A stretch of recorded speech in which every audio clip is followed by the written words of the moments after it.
नमस्कार. मी युगंधरा शिराडोणकर आपलं स्वागत करते आद्यम योगालयाच्या स्टोरी टेलर कॉर्नरमध्ये. मनगंगेच्या काठावरती डॉक्टर रमा मराठे लिखित या पुस्तकातील पुढील भागाकडे आपण वळणार आहोत. उकल मनाच्या कोड्याची. आजार मनाचा, मनाच्या जखमा खोल खोल गाडून टाकलेल्या, न दिसणाऱ्या, डोळे रडू शकत नाहीत, दुःख दाखवता येत नाहीत, मग रडू लागतात शरीराचे वेगवेगळे भाग, अवयव. परिणिती शारीरिक आजारपण. प्रश्न शरीराचा, उत्तर मात्र मनात, ज्याचा त्या व्यक्तीला स्वतःलाही पत्ता नाही. तुमच्या मनानं घातलेलं कोडं सोडवा, कोडं, आणि घ्या परत तुमचं आरोग्य. पण त्यासाठी मनाच्या वेड्या वाकड्या चालींचा शोध आणि बोध हवा, तरच उकल होईल या कोड्याची. न्यूनगंड, आगतिक मी, शरीराच्या आजारांवर अगणित उपाय. पण माझं काय? माझ्या मीनं मनाला टाकलेलं कोडं. काय हवंय माझ्या मीला? उत्तर मिळेल आत्मपरीक्षणातून. मीला तसं उघड. जखमी आजारी पडणं हे यातनादायकच. ही किंमत द्यायची का यातनांची? मानसशास्त्राच्या मर्मदृष्टीतून पाहायचं का स्वतःकडे? काय मिळेल? नवीन उमज, नवीन समज, नवा शहाणपणा, मिळालेला नवा उत्साह, उत्स्फूर्तपणा मनाचा आणि शरीराचा, जीवनाची नवीन चव. मग घेणार का शोध स्वतःचा, मीचा? आजार हवा असतो म्हणून येतो, असं काय म्हणता डॉक्टर? आजार म्हणजे दुःख, वेदना, यातना. आजार कुणाला हवा असतो का कधी?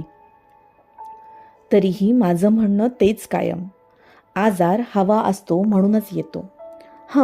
एक मात्र, हवा असतो म्हणजे आवडत असतो असं मुळीच नाही.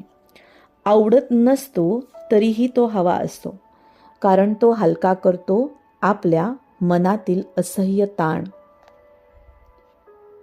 आपल्या व्यक्तिमत्वाच्या सुखरूपतेला निर्माण झालेल्या धोक्यातून तो आपली सुटका करतो. इतर पर्याय निरुपयोगी ठरतात.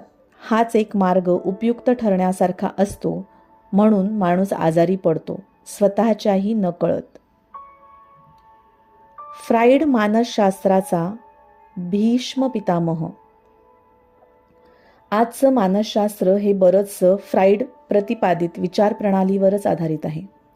आपण सहजगत्या हे वाक्प्रचार वापरतो जे मानवजातीच्या अनुभवातून निष्पन्न झालेले आहेत आणि मानसशास्त्रीय दृष्ट्या ते अक्षरशः खरे आहेत, असं फ्राईडचं म्हणणं आहे. केव्हा केव्हा माणूस म्हणतो त्या प्रसंगानं मस्तकावर घण पडल्यागत वाटलं आणि खरोखरच त्याला मस्तकशूळाचा आजार जडतो. एखाद्या वेळी अत्यंत लज्जास्पद आणि दुःखद प्रसंग मुकाट्याने गिळून टाकण्याची पाळी येते. अशा वेळी ज्यात खाणं पिणं गिळवत नाही असा एखादा विकार जडतो.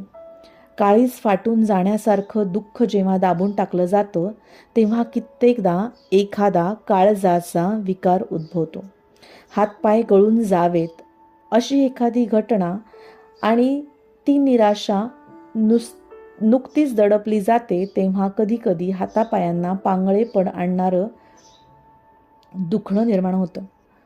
एखादी गोष्ट मात्र आवर्जून लक्षात घ्या की एकच एक असह्य दुःखकारक प्रसंग लगेच शारीरिक दुखण्यात रूपांतरित होते असं नव्हे, परंतु एखादा अतीव दुःखद प्रसंग शारीरिक विकृतीचं स्वरूप निश्चित करण्यास मात्र पुष्कळदा कारणीभूत होतो.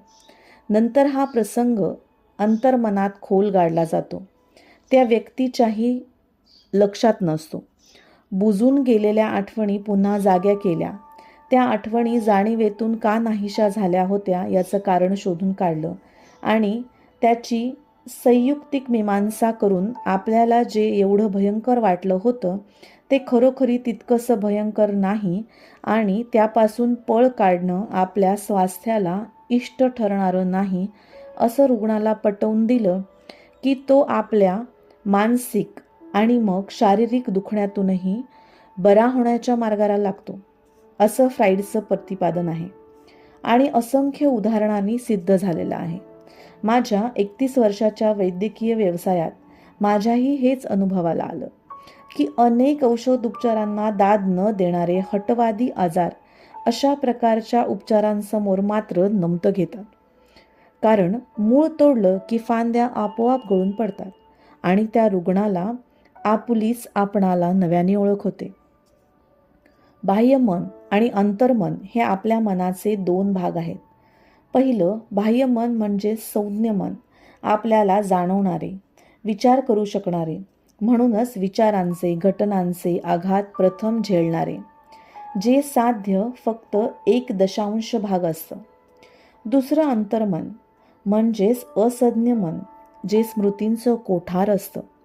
जीवनातील बऱ्या वाईट सर्व घटना अंतर्मनातच असतात. बाह्यमन ती घटना विसरलेलं असलं तरीही अंतर्मनात ती घटना वस्ती करून असतेच. याचा अनुभव येतो जेव्हा एखाद्या व्यक्तीला संमोहनात नेऊन एज रिग्रेशन केलं जातं, म्हणजेच त्याला वयात मागं नेलं जातं.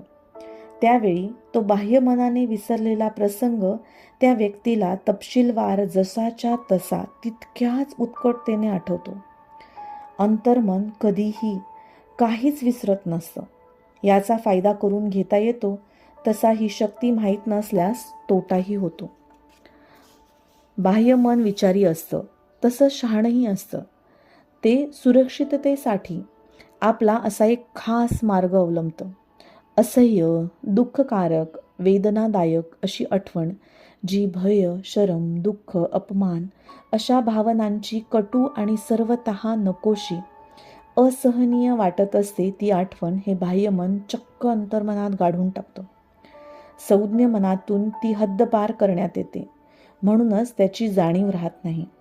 मात्र या स्मृती अंतर्मनात चिघळत चरत राहतात आणि मानसिक वा शारीरिक दुखण्याच्या रूपानं वेश बदलून प्रगट होतात. आता काही त्या गप्प बसू शकत नाहीत.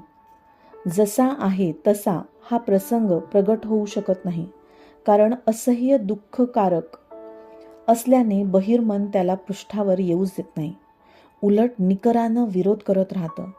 म्हणूनच आपल्याला या स्थितीला नेमका कोणता प्रसंग कारणीभूत झाला हे त्या व्यक्तीला जागृत अवस्थेत फारसं सांगता येत नाही.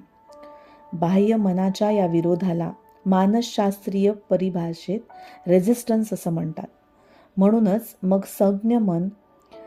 संज्ञ मनातून हद्दपार करण्यात आलेली ही आठवण जागृत करण्यासाठी मनोविश्लेषणाचा खटाटोप करावा लागतो. स्वैर, सहचर्य, फ्री असोसिएशन या तंत्राचा अवलंब करून बाह्य मनाचा विरोध नाहीसा करून जेव्हा दाबलेल्या आणि आतल्या आत ठुसठुसत चिघळत राहिलेल्या मानसिक जखमा उघड्यावर आणल्या जातात, तेव्हा मूळच्या प्रसंगी अनुभवलेल्या भावनांप्रमाणेच रुग्णाला भावनाक्षोभाचा अनुभव येतो. पुन्हा सारं जसच्या तसं ती व्यक्ती अनुभवते. याला कॅथर्सिस असं म्हणतात. असं केल्यास त्या मूळ अनुभवाचे ते दुःख जणू काही ठसठसणाऱ्या गळवातून पू काढून टाकल्याप्रमाणे पिळून टाकलं जातं. मग शरीर व मनाचं या निरोधित भावनांचं दुःखदायक दडपणं नाहीसं होतं आणि रुग्ण आपल्या व्याधीतून मुक्त होण्याच्या मार्गाला लागतो. एवढंच नव्हे तर तिला खूप हलकं छान शांत वाटतं आणि जीवनाची आनंदाची चव अनुभवता येते. म्हणूनच अंतर्मन स्वच्छ करा. आपल्या छोट्या मोठ्या मानसिक व शारीरिक तक्रारींच्या मागील मानसिक मुळाची उकल करा. हे मूळ तोडा, मग फांद्या आपोआप गळून पडतील. चॅनलला अजून सबस्क्राईब केलं नसेल तर नक्की सबस्क्राईब करा, लाईक करा. मग आपण भेटूया मनगंगेच्या काठावरती पुन्हा एकदा.